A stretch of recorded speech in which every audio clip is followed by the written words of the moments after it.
Good evening. This is the March 4th, 2013 meeting of the Human Services Committee. Our chairman, Mr. Brathwaite, is not here this evening, so I will be chairing the meeting.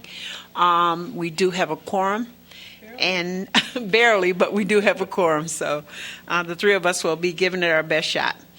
Could we have approval of the minutes of February 4th? Move to approve. And I second. It's been moved in second. All in favor? Absolutely. All in favor?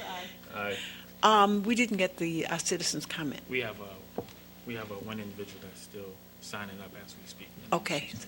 As soon as we can get the sheet, then we'll start with citizens' comments.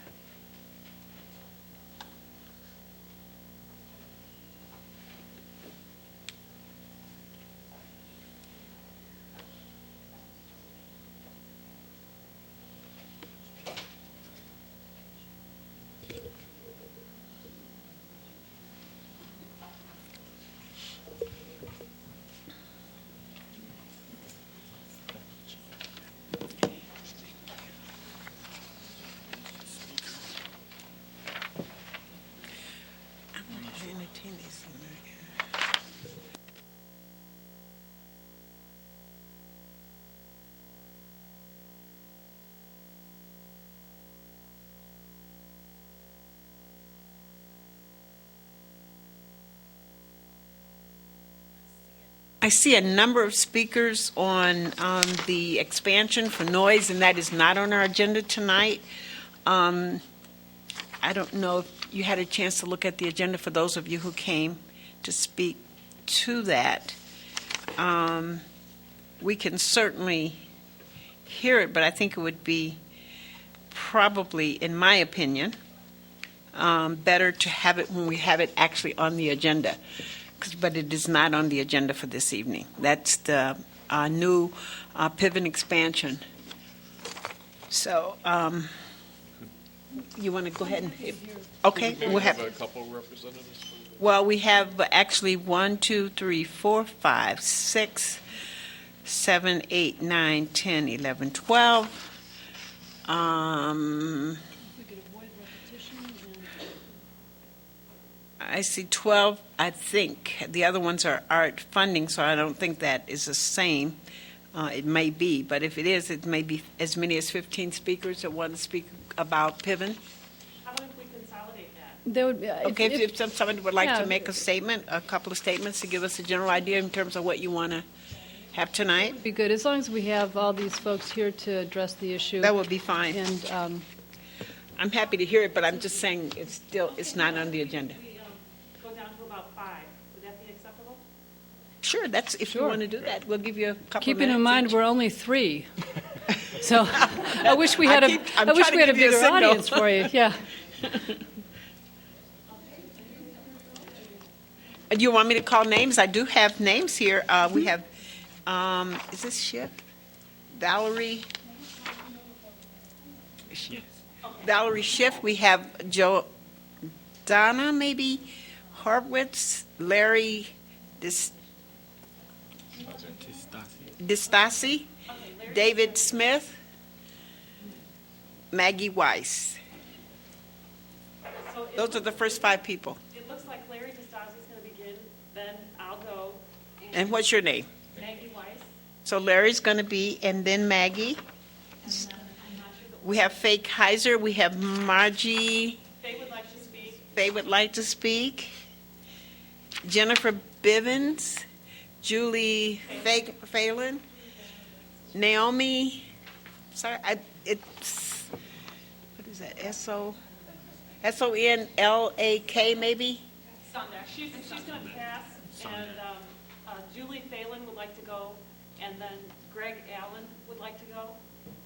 It looks... Okay. Julie Fagan. Okay, so we're going to go like this. Larry, you're first. Maggie, Faye, Julie, and Greg.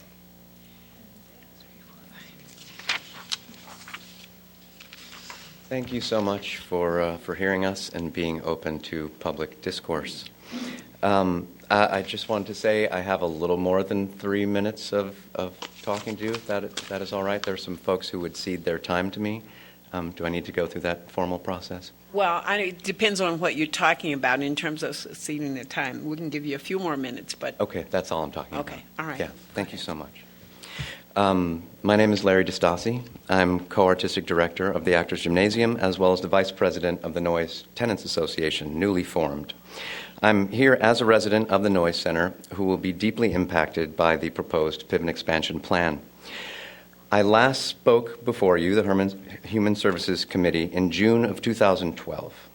At that point, I was supportive in theory of the Piven expansion plan, spoke fondly of their impressive organization, and was optimistic about the ability to find an arrangement which would be agreeable to all the artists in the building, one that would not be destructive to any of the current tenants. We were just about 1,000 square feet from finding a place for everyone to go, 1,000 square feet from making all of this workable. We thought we could find a way to compromise. But sadly, 9 months later, here we are, nowhere closer, still 1,000 square feet from a reasonable arrangement. Piven has not budged an inch. They have not, and just last week reiterated that they absolutely will not compromise, will not negotiate, will not collaborate. A very hard-line and uncreative stance for an arts organization, it seems to me, and one which will have a very destructive impact on many artists in the building. The Actors Gymnasium, it just so happens, is one of those organizations. The Actors Gymnasium currently needs larger offices and supplemental classroom space. We will never get these in the Noise Center because Piven is taking so much space, nearly 12,000 square feet in the building. The Actors Gymnasium, a booming Evanston artistic success story with 2,000 students annually, twice the number that Piven has actually, and 4,000 audience members a year, considerably more than attend Piven's shows, will probably have to go elsewhere. We are an extremely healthy organization, growing from a budget of $460,000 in 2009 to nearly $750,000 this year. Piven's budget has actually shrunk from $650,000 in 2009 to $530,000 in 2011, which is the last year we could find data, and they lost hundreds of thousands of dollars over that period. Yet our organization, on a clear growth trajectory, is being pushed aside for their financially troubled one. And none of this makes sense to me. The Noise Center sustainability model is also being pushed aside for the Piven expansion plan. Last year, in the midst of uncertainty about the future of the Noise Center and other buildings like Chandler and the Ecology Center, Ken Arlen came up with a persuasive plan.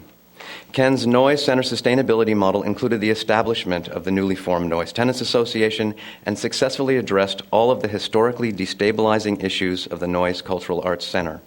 The model increases Noise Center revenue by maximizing rental income, eliminating empty studio space, raising monthly rent, encouraging artist collaboration, joint fundraising, and better communication. It has mobilized and invigorated the tenants.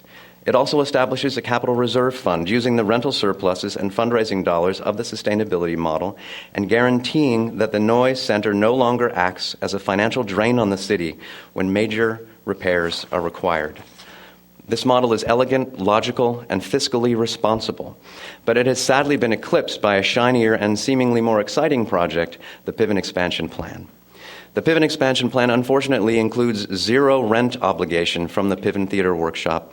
That means that 12,000 square feet of the Noise Center will produce no rental income. The Noise Center only has about 30,000 square feet of rentable studio space in total, so almost half of the available rental space will not produce revenue. This clearly hurts the building's sustainability prospects. We are, in my opinion, heading in the wrong direction. The current Piven expansion plan displaces and damages other arts organizations. It hurts the Actors Gymnasium. It takes the sustainability out of the Noise sustainability model, and it puts Piven's own organization and the city of Evanston at risk. I urge you not to support this current plan of the Piven expansion. Thank you very much. thank you.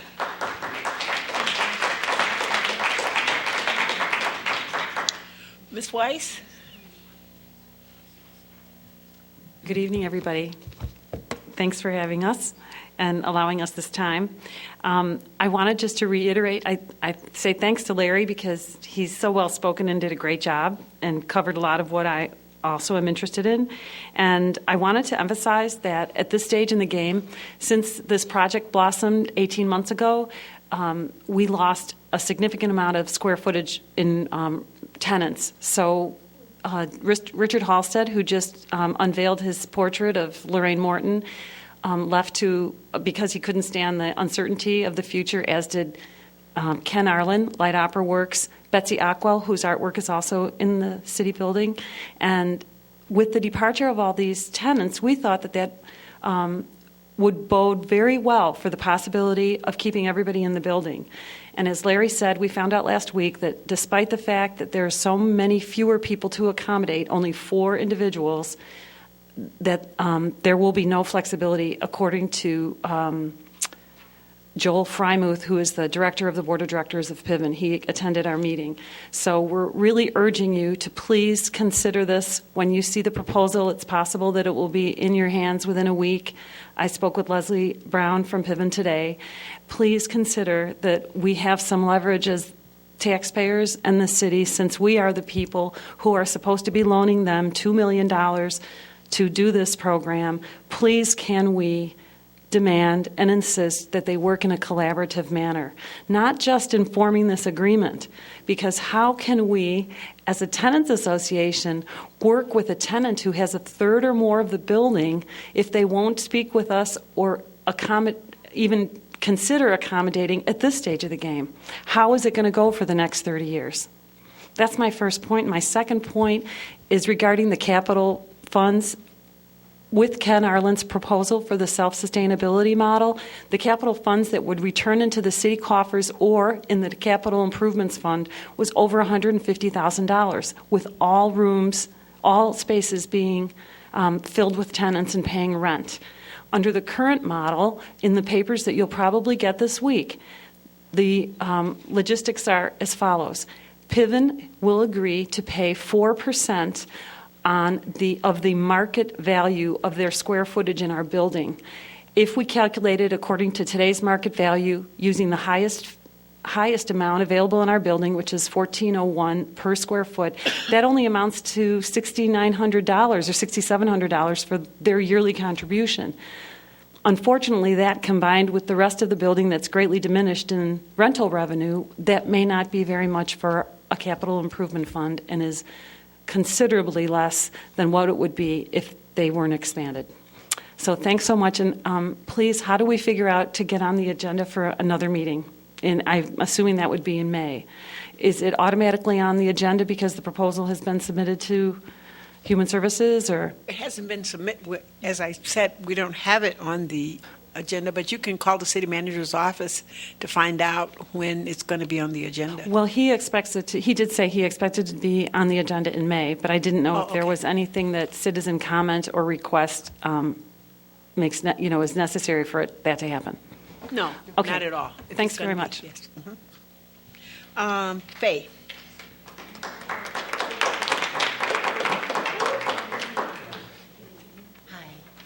Hi, everybody. I'm back.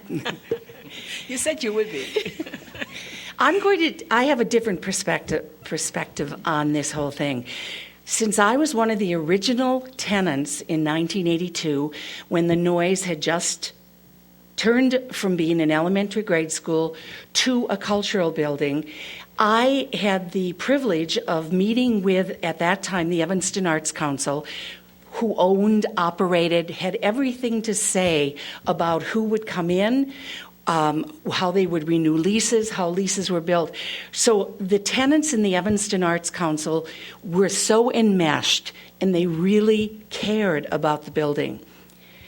Evanston has 76,000 people are there. 61% of Evanston is white, 20% is black, 10% is Hispanic, and other minorities, 11%. When I was at the Noise Cultural Arts Center, it was our mission to be diverse. Not only the people that rented the spaces, but it was our responsibility to do community service so that we could serve the minorities, the parts of Evanston that couldn't afford for anything. That's why our rent was reduced. And at that time, the Arts Council made sure that, and Joe Zendel, that every studio was diverse.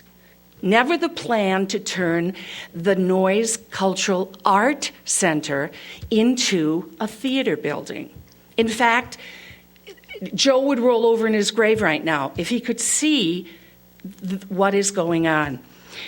The Noyes Cultural Arts Center was one of the first to create a national role model for such an institution, to take a landmark building. Remember, this is a landmark building that's been there well over 100 years. It does need repairs, but what it needs is to be a voice and a face for Evanston. Evanston prides itself on being a diverse city, yet the African Americans have their activities in one center of the town, and here we are again with another all-white theater building coming into the Noyes Cultural that caters to middle and upper class white children. And I hate to bring the race into this, but it is a fact.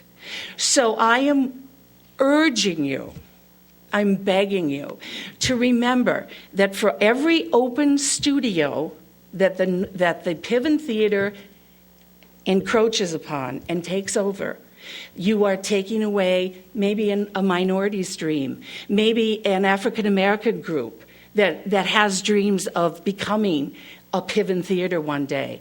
We must stand for diversity. Or what is this all about? What is more important? Thank you.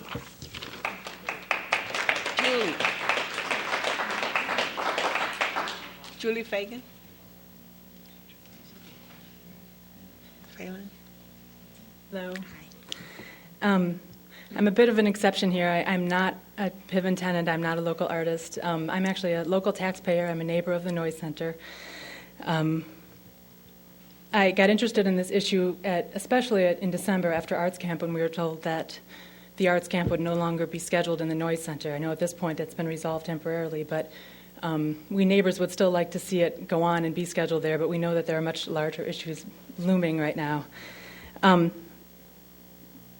City Manager Bob Kuwitz stated at the last Human Services Committee meeting that his office was working on, quote, a deal that makes sense for the Piven Theater Workshop and that makes sense for the city of Evanston.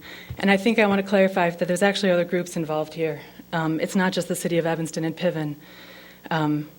It also has to work for the Noyes Center, its current, prospective, and future tenants, its mission, and us taxpayers. And the numbers that we've been hearing so far are pretty scary in terms of the implications of how much of a loss the building will be making. My take on this, for the research I've done, I've talked to dozens of people over the last few months. The taxpayers represent the following wards: Alderman Fisk, Alderman Braithwaite, Alderman Holmes, Alderman Tentham, Alderman Grover, Alderman Rainey, and Alderman Burris. There are people in all those wards with whom I've spoken who want to be represented to you tonight. It's been very clear talking to people that people want Piven to stay in Evanston, the taxpayers. I haven't had anyone say to me, you know, they should be gone, they don't matter. They have a really long history here. But the concern immediately there would be followed by a but. This can't be something that taxpayers need to fund. The Noyes Center has been self-sustaining for so many years. I didn't talk to anybody who said it would be okay if, there's a $100,000 deficit in the city and the taxpayers cover it.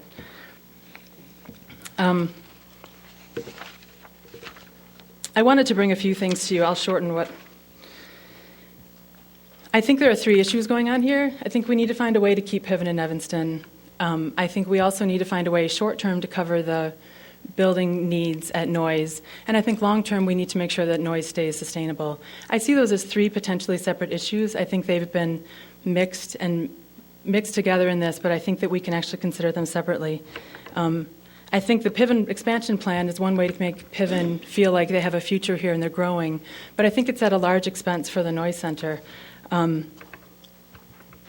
We've just had the City Lit Theater on Howard not approved for about a $1.6 million price tag, and we're talking now about a $2.5 million price tag, and it's been moving along with very little citizen comment and very little comment.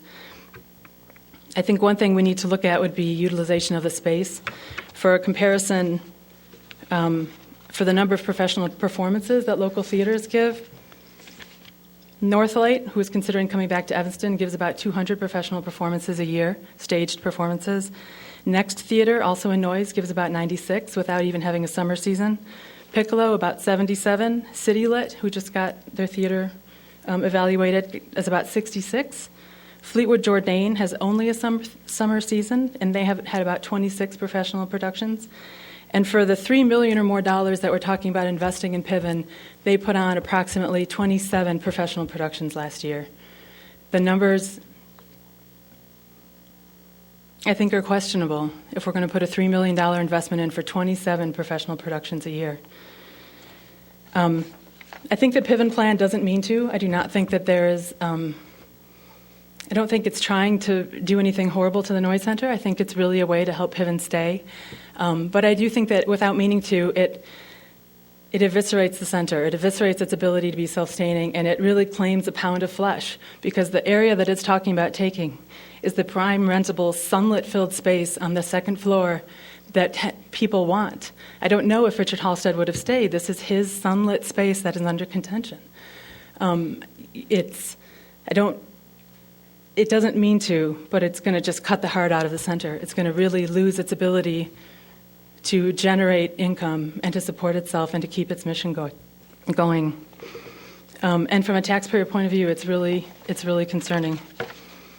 I would like to end with the thought that, again, there are three issues at stake: keeping Piven happy and having them feel like they have growth in Evanston, short-term finding money to get the building repairs done for noise, and long-term making sure that noise can be sustainable.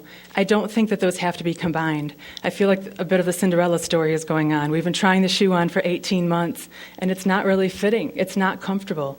I don't know that this is the means to happily ever after based on what I've seen. I think that Piven, there may be alternatives if we expand the arts planning in Evanston and think of a place for Piven. They need classroom space for sure. I don't know that they need theater space as much as a $3 million investment would imply. I think Noise Street long-term has a really bright future. It is self-sustainable. It comes up with its own money. It's got a strong mission.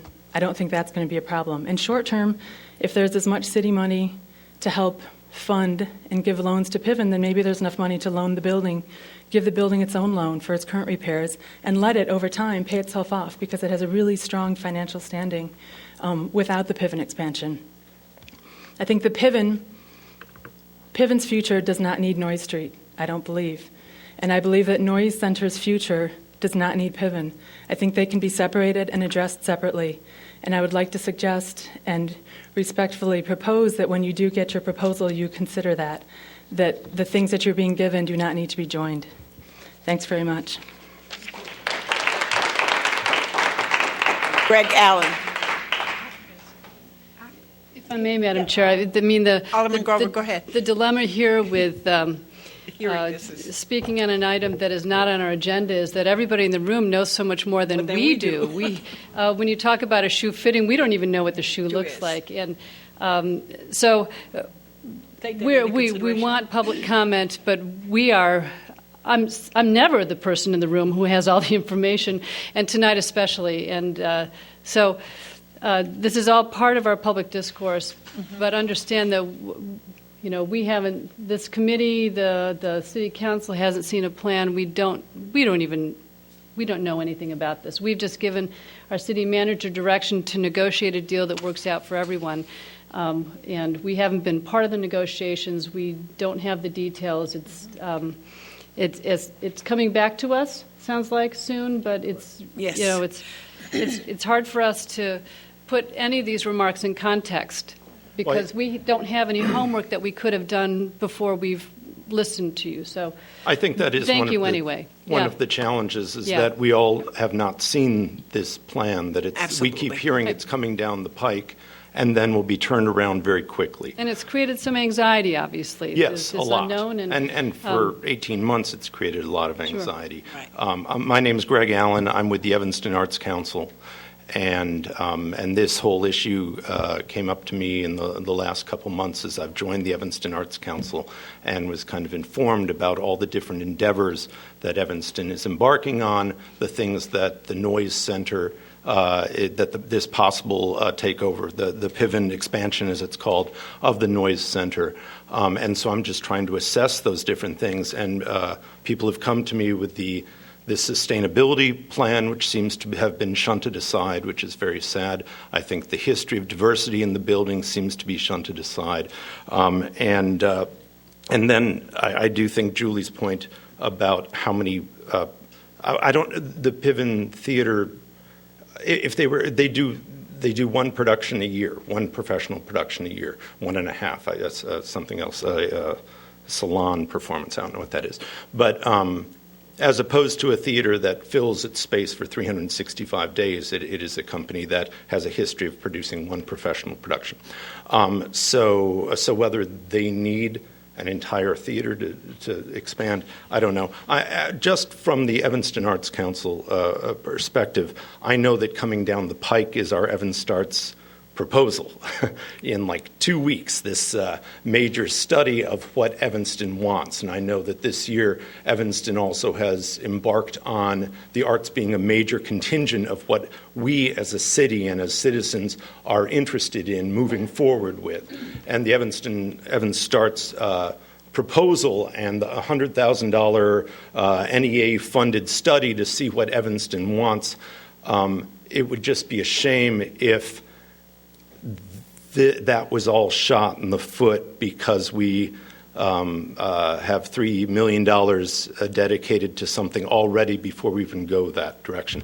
So it seems to me that I'm just advocating that we just slow down a little bit and get a more unified vision and plan for what we want to do with the arts and theater in Evanston. That on the 18th, the Evanston Arts proposal will come to you. It's very important. I think this place will be filled on that night. And so I think it's important that we don't embark on a $3 million project before we have a sense of what the whole city wants and what would work best in the long term for everybody in our community.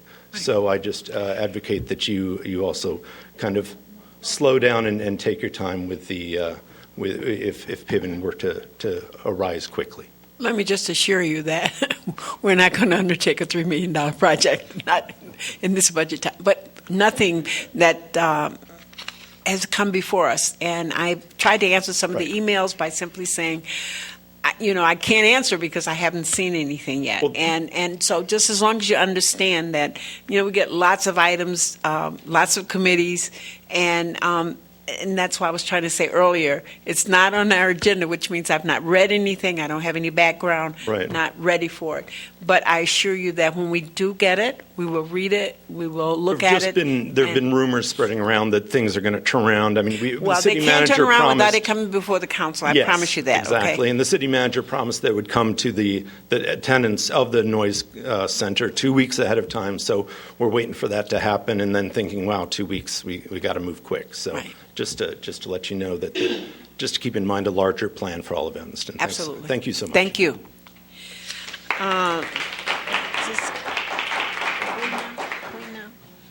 Then we have several other people signed up to speak. Maureen Queenaw. It looks like Queenaw, or... She's going to cede her minutes to Jimmy McRae.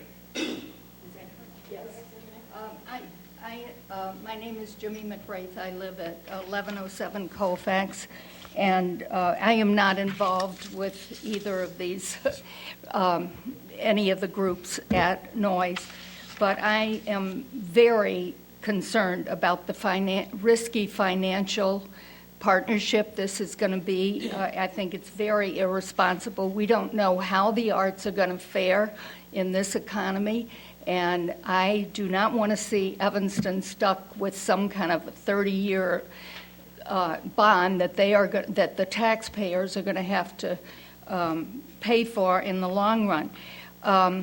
If Piven is so absolute that it is not going to budge, I think they should go to Chicago and find the space that they need, and maybe we can use this for some other budding theater group that would be interested in doing it, because it certainly it is unfair to get rid of all these other things that people are really enjoying and are very interested in and have great support for. It just is not fair to do that. And if we do lose Piven, it's a loss, But there are plenty of theaters around. Northwestern has unbelievable entertainment over there. You read the Evanston Review, you can see all the different theaters which are easily accessible to Evanston people. It's nice to be able to boast that you have a lovely theater, but we have a lot of other things that people from other suburbs come here. The restaurants, downtown, the movie theaters, a lot of things other people come in for. It's not like our image is going to be destroyed if we don't have this theater. And who knows, down the line we might get another group that would be just perfect to start out in this space. That Piven, I mean, if they're not going to budge 1 inch on this, I think let them go to Chicago. Thank you. Janet Bill, Judas. I'm not speaking on this issue. I'm with 10,000 Ripples. Well, I mean, but you want to speak in terms of, you said sign up for citizens' comment. No. Oh, okay. No, ma'am. Sorry. All right. Bonnie Wilson, you just signed in. Yes. And Rosemary, you just signed in. Claire Sutton? Just signed in. Okay. I want to say it's Sam Thishkin, it looks like. Just to sign in, okay. Dustin Vincent, same. And Albert Gibbs, you want to speak?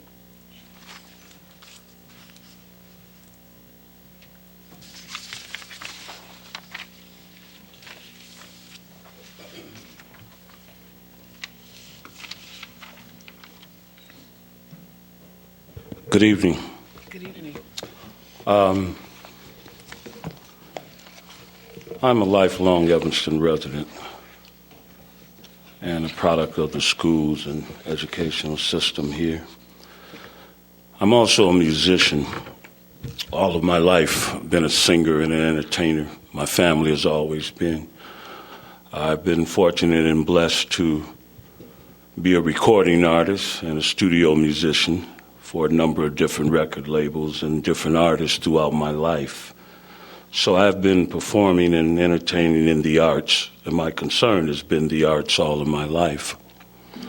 I applaud some of the things that I've heard this evening, where the arts are concerned and where it seems minority consideration has been spoken of in the name of diversity. Over my 61 years, I've been from one end of this country, and I've seen what diversity is, or what it's said to be, or kind of makes the hair on the back of my neck rise when I hear people speak of diversity compared to what I've seen in this world.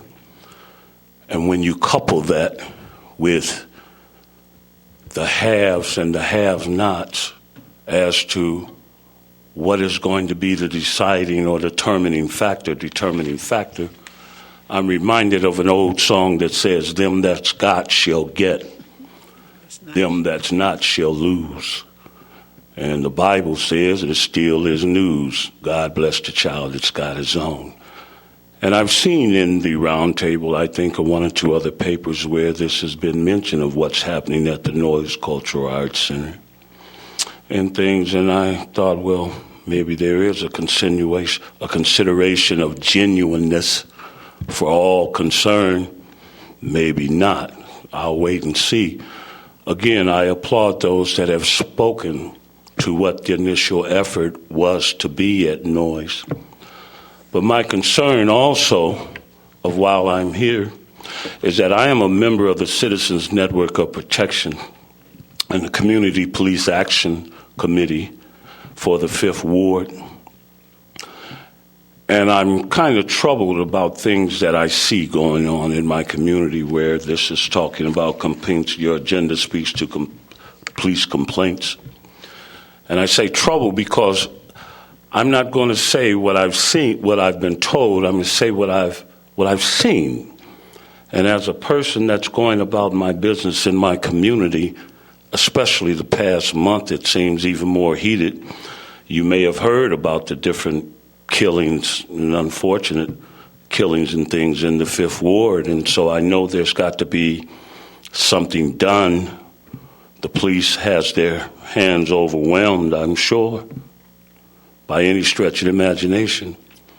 But what I'm seeing has angered me from the standpoint of that if I stop and I stand to watch because I see there are young 18, 19, 20-year-old black males that are being accosted by the police, I stop, but I make sure I stay a safe distance so they won't turn their venom on me and say, you're obstructing justice. And yet, each time officers have recognized that I'm standing watching, they come by and they attempt to intimidate me, if not to threaten me. They'll walk past, and then they'll come back, and then they'll directly come to my face with an attitude that says, "Can I help you?" Whoa. And so I give them my name, and I speak to them about where I'm from and what I'm doing and my concern with the community. And my answer to that, "Can I help you?" is, "Sure, what can you help me with?"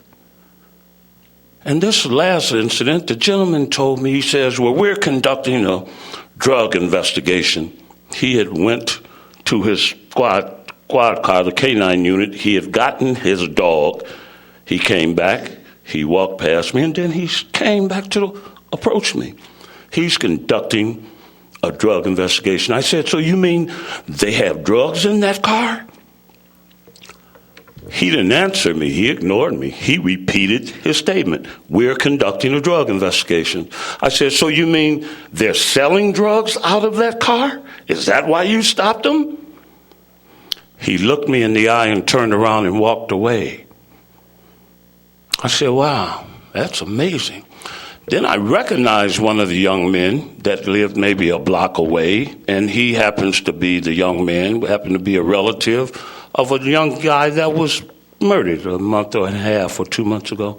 And I said, "Wow, maybe I should go get that young man's family," because I knew that young man's grandparents and stuff. I said, "Maybe I should go get them." And then it dawned on me, I said, "No, I should call some of the other members of my group and tell them what I'm seeing, explain to them what I'm seeing that's happening." That might work just as good. But the member decided to come down, and I'm just about finished. But at any rate, I stayed and I watched. And after the officers had finished with these guys, well, there's one little small point in there. I had watched an FBI symposium or something maybe a month prior to this, and the FBI had taken a recorded video from the dashboard of a police cruiser, and what they showed is how the K-9 officer takes the dog and he edges the dog into making a false positive in order to declare that there was drugs in this car. But it wasn't. And they were alluding to how often this is happening, and especially to minorities across the country.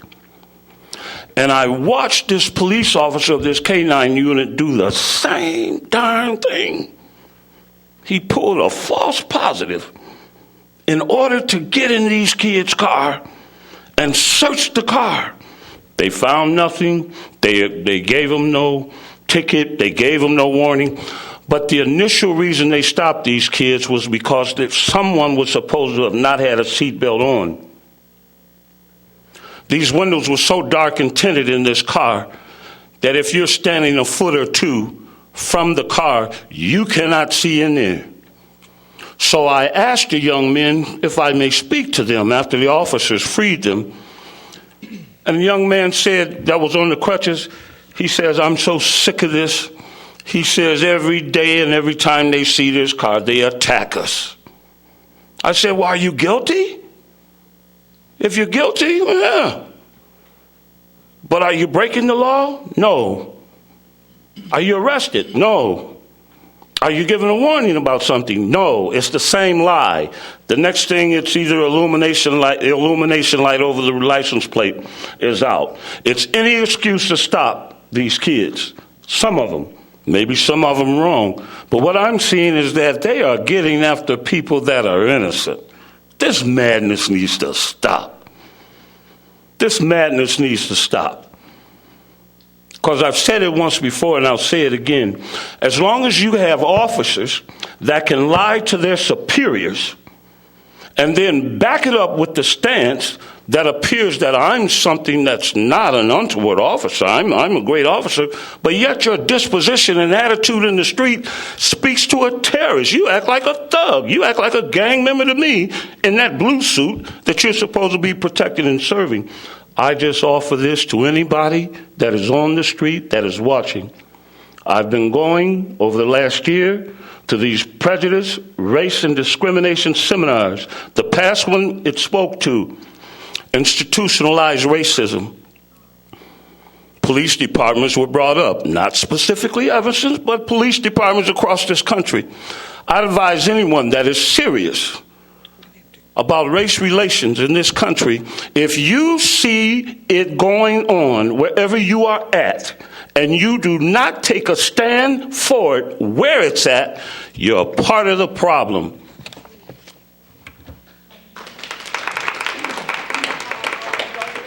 Alderman Grover. Thank you, Alderman Holmes. Mr. Gibbs, thank you, of course, every time you're at our meetings. You used a lot of words tonight that are troublesome to me, among them accost, venom, intimidate, threaten, attack, lie, thugs, is words used to describe the Evanston Police Department and its sworn officers, which is troubling. We have the advantage tonight for you that we have in this room Commander Davis, who heads up our professional standards office, and Police Chief Eddington, both of whom can probably explain to you some training that our police department went through very recently within the last 2 weeks involving how to improve personal interactions with our residents, regardless of race, gender, or socioeconomic status. And I think you mentioned that you were a member of our Community Police Advisory Committee. Community Police Action Committee. Okay, different than the Community Police Advisory Committee, which reviews our police complaints. So Commander Davis or Police Chief Eddington can certainly help you understand the process and protocols for filing complaints with the police. We review them at every Human Services Committee meeting, and would encourage you, obviously, to where there are what you feel to be actionable complaints is file the complaints with our police department, and they will be reviewed, and we do review them ourselves. So again, if I may speak to that, I'm very aware of you saying that, and I appreciate that. Mm-hmm.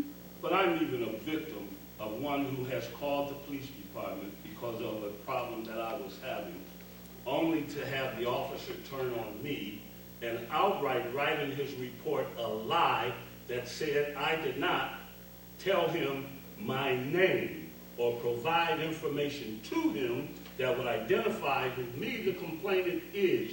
There's no way you can call 911 and ask for a squad car and not identify who you are in order for the officers to know who they need to ask for when they get there. And when the officer came, I gave him my license. I gave him my state ID. And the man still put in his report, in his first sentence, that I didn't identify myself. So that actually null and void my complaint, because how would a person who's complaining that won't identify herself therein prejudice the whole investigation? I'm just saying these kind of things are continuing to go on, irregardless of whatever you say you have in position. Irregardless of however Chief Eddington and the Office of Professional Standards are supposedly working with the community. I don't doubt their efforts. But I'm saying more is needed. And if I'm going to be able to walk the streets and not be a criminal, I'm not going to tolerate being treated like one by someone who wants to practice maintenance and racial superiority and attack me as though I'm supposed to be afraid and run. I'm sick of it. Well, I hope you'll take advantage tonight of the opportunity to consult with Commander Davis, Police Chief Eddington, who perhaps can address in a more direct way some of your concerns. They are here tonight, and I hope you take advantage of that opportunity. Thank you, Madam Chair. Thank you, Alderman Grover. That concludes our citizens' comments, and our next item on the agenda for discussion is a review of the police complaints. I think we had six items this time, if I remember correctly. I think it was 6 of them. Are there any comments, questions? Chief, did you want to address anything or just want to answer questions? Just quickly, I will ask Commander Davis to take Mr. Gibbs' complaint that he brought up this evening so we can get that formal process going. And one of the things that we have endeavored to do is make sure we have digital recordings of as many of the traffic stops and other interactions as possible, and that does it's a control on officers' conduct and attitude. And we know that, the officers know they're on tape, and that, I think, diffuses some of that, and I'll ask Commander Davis to follow up on that. On another topic that was mentioned, I had a long conversation last Friday with Dr. Thompson, and asked him if he could get us on his schedule to return in the fall of this year to follow up on the training that he has initially started. I have asked him specifically to deal with matters of de-escalation and disengagements from situations, because I think from the critiques we received from the officers in the training, that seemed a concrete path of instruction that was important to them. Also, I've asked Dr. Thompson to consider a evening forum preceding the training to visit with members of the community to ferret out these concerns so he can address those real-life situations specifically in the course of his training. And as soon as I have a date specific from Dr. Thompson, I will share it with the Human Services Committee. Fantastic. Great. Are any questions or comments from the committee on the complaints for this month? Yes, thank you, Madam Chair. Just briefly, it did seem, Chief, that among the cases we reviewed as part of tonight's meeting, that there were a couple of those escalation situations, and I thought the response and the evaluation was very thoughtful in those cases. And generally, I think there is a high level of thoughtfulness in the review of the higher level reviews of some of these complaints. So much appreciate. Our deputy chief and our commanders seem to be looking at more holistically the whole situation, what's going on among those human interactions, I think, which produces a very effective evaluation. And I think as a follow-on, those evaluations are shared with the officer to shape future conduct and interactions. I notice a difference in terms of the depositions and the way they were reached. So it's interesting. Great. Thank you very much, Madam Chairman. Thank you. Okay, and the next item for consideration would be the Township of Evanston's February bills. Are there any questions? Nope. It's been moved and second. All in favor? Aye. Any opposed? Assessor Wilson, you have a report? I'm really upset. Leslie said not to say anything, so I'll be quiet. Okay. Okay, I'm Bonnie Wilson. I'm the Evanston Township Assessor. I just want to report these things that are going on at the Assessor's Office this month. The County Assessor is currently open, as you all know, for the 2013 Evanston Assessment Appeals until March 25th. That's a Monday of this month, and I think there was some discrepancy. I think it said on our notice is March 22nd, but it's March 25th. And any change in your assessment takes effect on the 2013 second installment payable in the summer of 2014. So any appeals that anybody's going to be making this month won't take effect until next summer. A 2013 notice from the county assessor with a reduced assessment from 2012 does not guarantee a lower property tax bill next year. I encourage every property owner to file an assessment appeal this year, both to the county assessor and to the Cook County Board of Review later this summer to ensure they pay the lowest possible property taxes next year. Cook County Assessor Joe Barrios, Cook County Commissioner Larry Sefferden, and myself will be hosting a reach out to provide Evanston property owners with information on filing 2013 appeals. This will be held this coming Thursday, March 7th at the Civic Center in the parcel room on the 4th floor at 6:30 p.m. And I'm encouraging all taxpayers to come and they ask any questions that they have, and they will also be able to make appeals at that time through the Cook County Cook County Assessor's Office.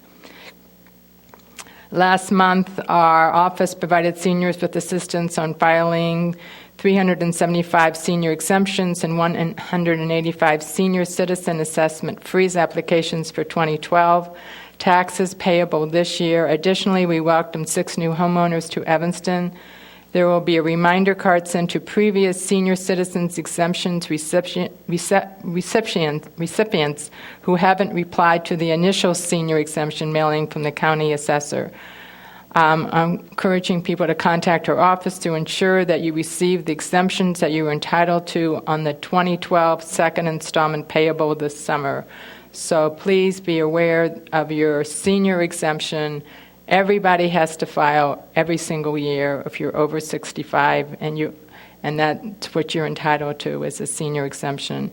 In February, 26 taxpayers received corrections for previously missed property tax exemptions totaling $28,414. This brings our fiscal year total of money returned to Evanston taxpayers to over $405,000 for 11 months. And I want to encourage everyone to call our office at 847-332-2465 to make an appointment for their appeals. We will be open Saturdays, I think the 9th, the 16th, and the 23rd from 9 o'clock to 1 o'clock, and our office hours are from 8:30 to 5. And so please call to make an appointment. Please do not walk in because we're going to tell you to come back and make an appointment and come back at a later time. Right now we're booked all of the rest of this week. So please call our office at 847-332-2465 for an appointment. Thank you. Thank you. Alderman Tindem. Some of us, and I know I do, have a newsletter coming out soon, working on it now. Can you send me that information digitally so I can include some of that? Sure. I also sent out a press release to all the media, so I'll send that to all the aldermen tonight. You can send it tonight and get it in my newsletter as well. Okay. Okay, great. Okay. Okay, next on the the next item is HH2 Ordinance 28-0-13, amending the City Code Title 2, Chapter 12, Section 1, adding a term of appointments for the ADA Advisory Board members. Move approval. Second. Been moved and second. Is there any discussion? All in favor? Aye. HH3, the 2013 special events calendar for the city parks. I move approval. Second. It's been moved and second. Any discussion? If not, all in favor? Aye. The next is HH4, 10,000 Ripples, Public Arts Peace Project. Is there a presentation for this, or just? I'll move approval of our recommendation to council of this project. Second. It's been moved and second. Did you want to say anything? I think we know. Yeah, it's a great project. Do anybody have any questions? No. Is there anything else other than what was in the packet? Because That looks great. Thank you to our Public Art Committee and to the Arts Council and to our installers, our artists, for bringing this to us, the 10,000 Ripples group. It's great. Great, thank you. So this will move on to council. Okay, communications, the Mental Health Board's logo. Anybody want to comment on that? Yes. Is there someone here to speak to that? Or I did have a few questions. Oh, yes, thank you.